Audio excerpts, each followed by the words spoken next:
Hello friends, இன்னைக்கு நம்ம இங்கிலீஷ்ல பேசலாங்கிற நிகழ்ச்சியில புதுசா என்ன பார்க்கலாங்கிறத பார்ப்போம். அதுக்கு முன்னாடி சின்ன ஒரு நினைவூட்டல். ஸோ லாஸ்ட் கிளாஸ்ல நம்ம என்னெல்லாம் பார்த்துருந்தோம், நிறைய ஆக்ஷன் வார்த்தைகளை எப்படி தேர்ட் 3 ஃபார்ம்ஸ்ல நம்ம கொண்டு வரலாம் அப்படிங்கிறத பத்தி பார்த்துருந்தோம் இல்லையா? verb 1, verb 2, verb 3. அதாவது எனக்கு verbs நல்லா தெரியும் மேம், ஆனா அதை எப்படி எந்த சமயத்துல பயன்படுத்தணுங்கிறதா எனக்கு பிரச்சனையே அப்படின்னு நிறைய பேர் சொல்லுவாங்க. ஏன்னா அவங்களுக்கு பார்த்தீங்கன்னா நிறைய லிஸ்ட் ஆஃப் verbs தெரியும், ஆக்ஷன் வேர்ட்ஸ் நல்லாவே தெரியும். அந்த ஆக்ஷன் வேர்ப்ஸை எப்படி எங்க பயன்படுத்தணுங்கிறது மட்டும்தான் அவங்களுக்கு ரொம்ப பெரிய சிரமமா இருக்கும். ஸோ அதுக்காக மட்டுமே உங்களுக்கு எக்ஸ்க்ளூசிவா நாங்க என்ன பண்றோம், எப்படி வேர்ப் ஃபார்ம்ஸை பிரிச்சு பிரிச்சு சொல்லலாம், அந்த பிரிச்சு சொல்லக்கூடிய வேர்ப் ஃபார்ம்ஸை எப்படி எழுதலாங்கிறதையும் பார்க்குறோம் இல்லையா? ஸோ ஏன்னா இந்த வேர்ப் ஃபார்ம்ஸ் எல்லாமே உங்களுக்கு டெய்லி ரொட்டீன்ல யூஸ் பண்ணக்கூடிய வேர்ப் ஃபார்ம்ஸாக தான் இருக்கு. இந்த டெய்லி ரொட்டீன்ல யூஸ் பண்ணக்கூடிய வேர்ப் ஃபார்ம்ஸ் எல்லாமே நீங்க வந்து டெய்லி பேசணும், பழகணும். அட்லீஸ்ட் நீங்க மெசேஜ் பண்ணும் போதாவது அந்த மாதிரியான வேர்ப் ஃபார்ம்ஸை நீங்க யூஸ் பண்ணணும். யூஸ் பண்ணும் போது தான் உங்களுக்கு டெய்லியுமே ஞாபகத்துல இருக்கும் உங்களுக்கு.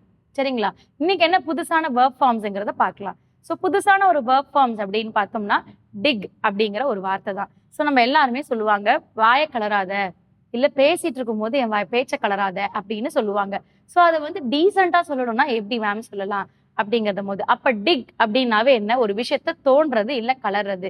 நீ இந்த விஷயத்த திரும்ப திரும்ப தோன்ற அப்படின்னு சொல்லுவாங்க. ஸோ அதை எப்படி மேம் நான் இங்கிலீஷ்ல சொல்லாங்க வார்த்தை தான் உங்களுக்கு ஆக்ஷன் வேர்பா டிக்ன்ற ஒரு வேர்ட் கொண்டு வந்திருக்கேன். அதை எப்படி யூஸ் பண்ணலாம்னு சொல்லி தருவாங்க.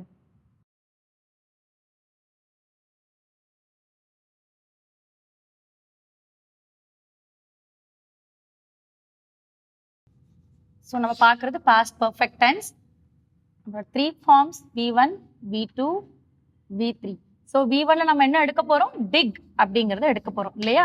ஸோ டிக் அப்படிங்கிறது என்ன, தோன்றது இல்ல கிளறது அப்படின்னு சொல்லுவாங்க.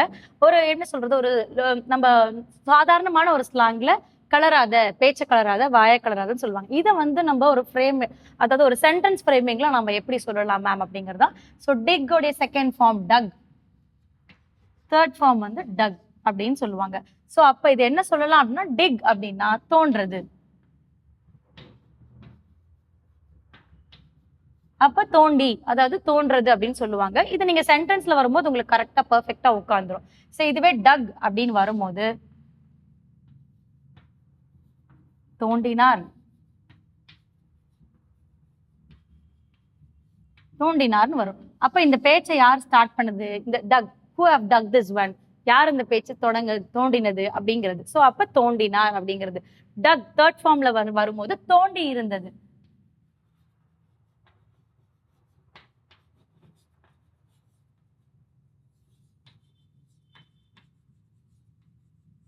தோண்டி இருந்தது அப்படின்னு சொல்லக்கூடியது. அப்ப தோண்டி, தோண்டினா, தோண்டி இருந்தது அப்படிங்கிறது.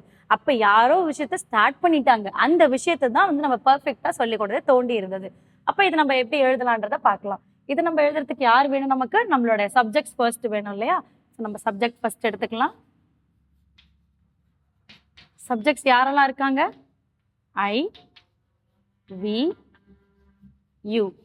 இவங்க மட்டும் இல்லாம ஹி, she, they.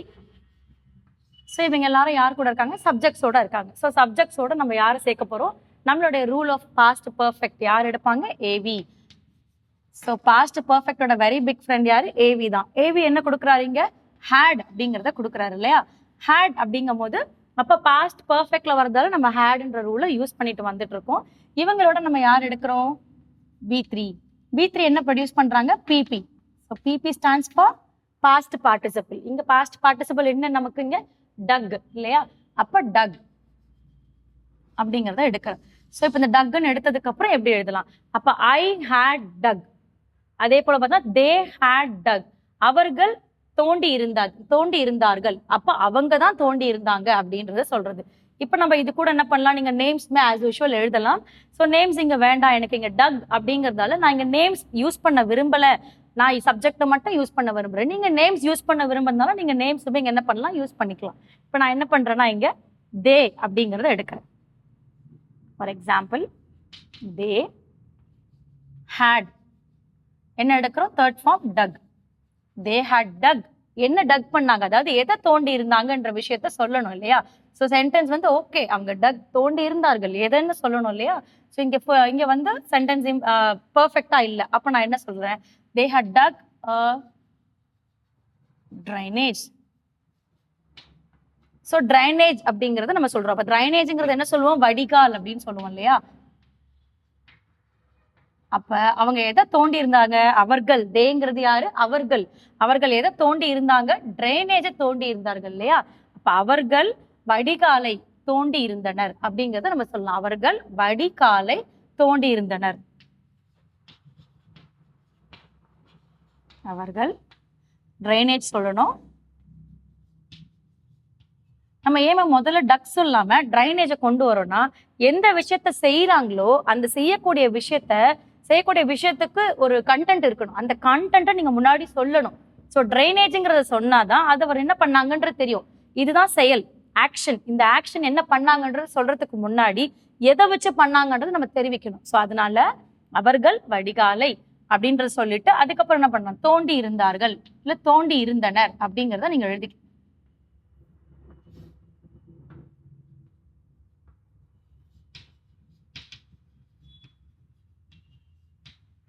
ஸோ தோண்டி இருந்தனர் அப்படிங்கறத எழுதிக்கலாம். அப்ப அவர்கள் வடிகாலை தோண்டி இருந்தனர். இது மட்டும் தான் சொல்லலாமா மேம்னா? அப்படி கூட கிடையாது. நீங்க டக் அப்படிங்கறத கூட நீங்க வேற எப்படி மாற்றலாம்?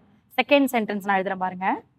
ஒரு ஃபன்னா ஒரு லெட்டர் சென்டென்ஸ் எழுதணும் அப்படின்னா நான் இங்க இருக்க சப்ஜெக்டும் எடுத்துக்கலாம். இல்ல எனக்கு நேம் யூஸ் பண்ணணும் நீங்க ஃபீல் பண்றீங்கன்னா நான் நேமே யூஸ் பண்றேன். சக்தி had dug his மவுத். அப்ப என்ன பண்றாங்க? சக்தி வந்து அவரோட வாயை கிளறினாங்க. அப்ப who has dug his mouth? Sakthi had dug his mouth. அப்ப சக்திங்கிறவர் என்ன பண்ணாரு? அவரோட வாயை கிளறினாரு. சோ அதனாலதான் அவர் இவ்வளவு கோபமா பேசுறாரு. இல்ல கோபமா விஷயங்களை சொல்லிட்டே இருக்காரு. இல்ல ஏதோ ஒரு விஷயத்த கண்டினியூஸா பேசிட்டே இருக்காரு. காரணம் வந்து சக்தி had dug his mouth அப்படிங்கிறது தான். சோ இந்த dig, dug, dug அப்படிங்கிற ஒரு ஆக்ஷன் வேர்ப் உங்களுக்கு யூஸ்ஃபுல்லா இருக்கும்னு நினைக்கிறேன். ஏன்னா நிறைய இடங்கள்ல நமக்கு இந்த மாதிரியான வார்த்தைகள் கஷ்டமா இருக்கும். ஸோ அதுக்காகவே உங்களுக்கு கொடுத்துருக்கேன். இதை வச்சு நீங்க நாளைக்கு 5 சென்டென்ஸ் ஃப்ரேம் பண்ணுங்க. டெய்லி ஒரு 5 சென்டென்ஸ் ஃப்ரேம் பண்ணுங்க. ஒவ்வொரு ஒர்க் ஃபார்ம்லயும் டெய்லி 5 சென்டென்ஸ் ஃப்ரேம் பண்ணீங்கனாலே உங்களுக்கு எப்படி எங்கெங்க பேசலாங்கிறது தெரிய வரும். ஸோ அடுத்த கிளாஸ்ல நான் உங்களுக்கு அடுத்த ஆக்ஷன் வேர்போட வரேன். தேங்க்யூ.